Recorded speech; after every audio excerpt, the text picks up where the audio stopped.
Ils sont orthopédagogues, psychologues, éducatrices spécialisées ou encore conseillers pédagogiques.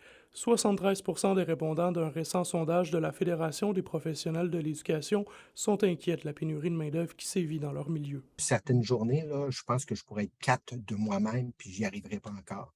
Donc, je c'est la pile, ça s'additionne.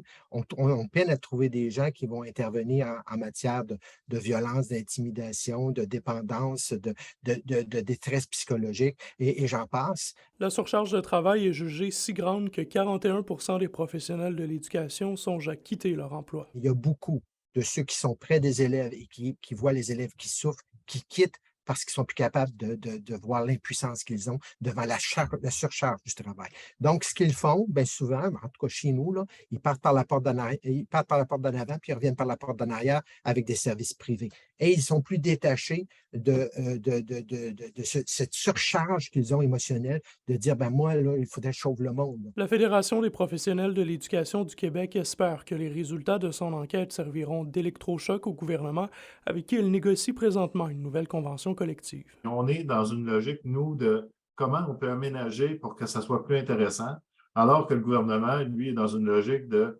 comment je peux contraindre les gens à rester. Puis avec la retraite, c'est ça qui se passe, là. Il veut diminuer la retraite pour obliger les gens à rester jusqu'à 65 ans plutôt que de partir plus tôt. On est vraiment dans deux paradigmes différents. Les professionnels de l'éducation de la région seront invités prochainement à se prononcer sur un mandat de grève alors que les négociations pour leur convention collective avec Québec stagnent.